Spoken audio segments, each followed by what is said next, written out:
Hello, Tom Maguire. So I just want to talk about the book How Innovation Works by Matt Ridley. So I listened to this on Audible over the last week. I've also listened to another book which I'll be reviewing very soon. Both these books I have a few things to say about. Before you go anywhere, I don't want to say they're not good. They're both really good books. This one in particular, I would say, is a 4-star book. And some people would say to me, well, 4 stars, that doesn't sound great. Why is it not 5? Well, to me, 4 stars is very good. A 4-star book is fantastic as far as I'm concerned. It's just not quite a 5. A 5 is something that's kind of superb, up there as one of the best. So for me, 4 stars is very good. But I'll tell you about why it isn't a 5, basically. I've not read any other books by Matt Ridley. This is the first one of his that I've read. I've been told that apparently some people said to me it's a bit disappointing in terms of it reminded them too much of some of his previous stuff. It was too similar to some of his other books. Well, I haven't read any of his other books, so that's not going to come into this review. I just do these reviews completely based on my personal experience. These reviews are just honest. I'm not trying to please anyone. In 20 years' time, when I look back on these reviews, I want to look back and feel as though I told the truth the way I saw it.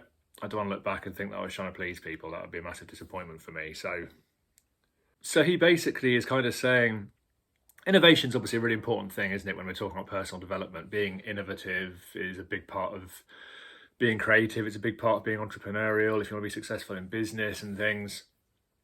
If you're creative, you're a writer, artist, whoever you are, innovation is really important.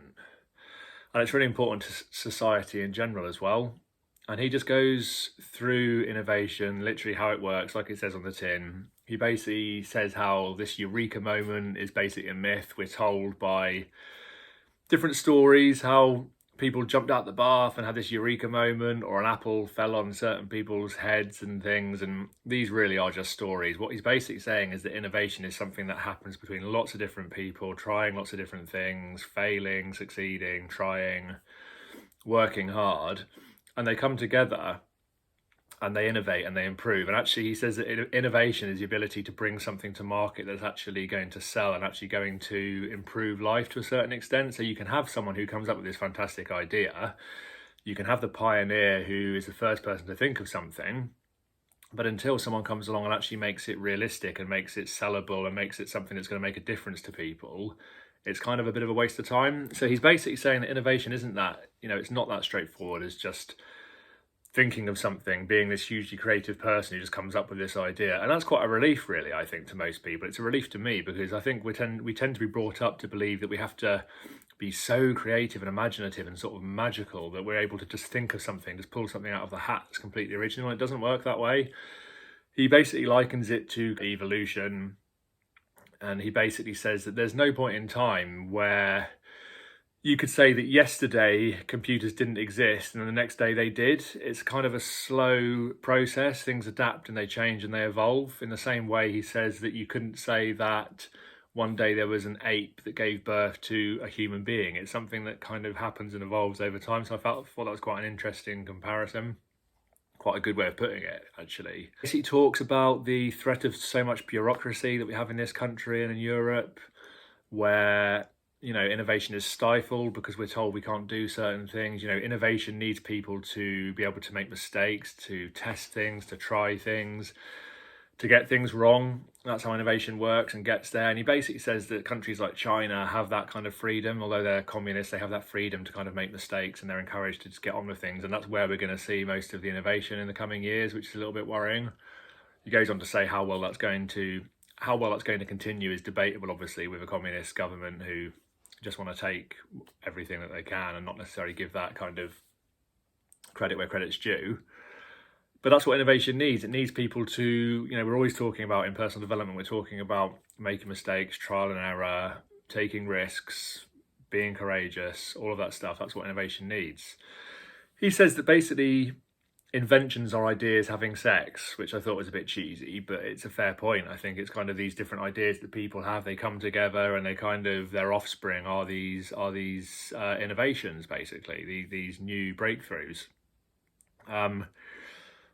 He talks about lots of different people in history, and this is probably one of my criticisms of the book. There were lots of really interesting stories from history, and I love, if you follow me on this channel, I love kind of historical stories. I love hearing about people who have achieved great things and the environments they were in, the circumstances they were up against and things like that. And so my disappointment with this book really was that some of the stories weren't told in that great a way, I didn't personally feel. If you compare it to someone like Bill Bryson, who has this, like I've said before, this almost childlike curiosity and wonderment and fascination of things, this felt a little bit pompous to me. I don't know Matt Ridley, I haven't seen him on YouTube or anything like that yet. I don't know what he's like, but it came across as just a little bit pompous and a little bit arrogant, and I don't personally like that. Some people like that, fine, no problem. I like confidence. I don't like arrogance particularly.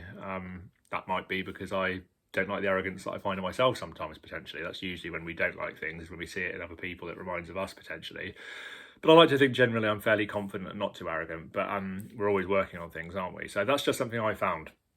It sounded a bit, and it might have just been because it was an audio book. Perhaps if I read the hard copy, which isn't actually out yet, I actually looked to see if it was, because I quite fancied buying it actually, which is quite credit to it in itself, really. I only tend to buy books that I've enjoyed or I think are worthwhile after I've listened to them. And so it might have been the narration potentially. It just felt a bit sneery, a bit cynical, a bit pompous at times for me, which, like I say, that works. Sometimes that works, but for me, that took the shine off it a little bit. Talks about the importance of vaccines and things, inoculations, and how they worked over time. That's really interesting. That's obviously really relevant to today.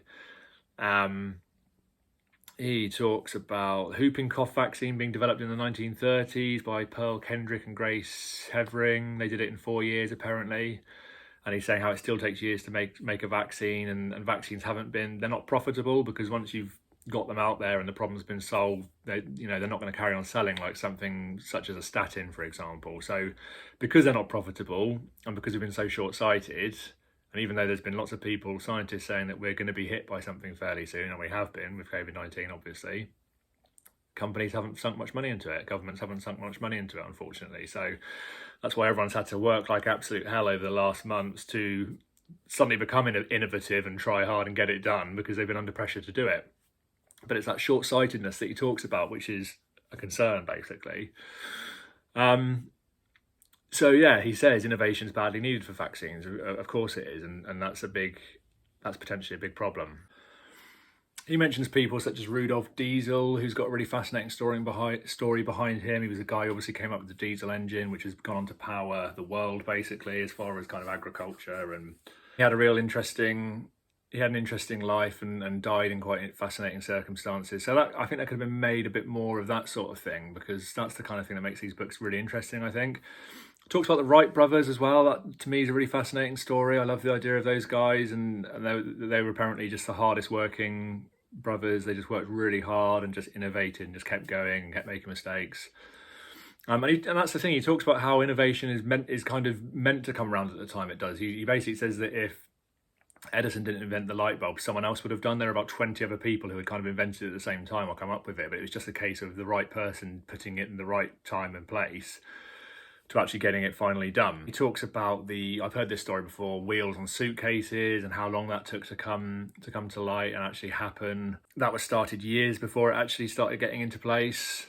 So it's quite encouraging, really, for people who are potential innovators and entrepreneurial types, creative types, that actually you don't have to come up with this brand new idea. It's about thinking about what's already there, borrowing stuff and kind of improving on it and just getting it to market, making it work. But yeah, I'm not going to give any spoilers. It is really interesting. It's a very good book. I personally think I would prefer to have it in hard copy than listening to it on Audible. I wasn't overly keen on the narration. I've got nothing wrong with kind of posh sounding guys doing narration on books. In fact, quite often I quite like that. But I just found this almost came across as a little bit arrogant, a little bit sneery, which took the edge off for me. But it's a good book. Yeah, I recommend this one, How Innovation Works by Matt Ridley. Cheers.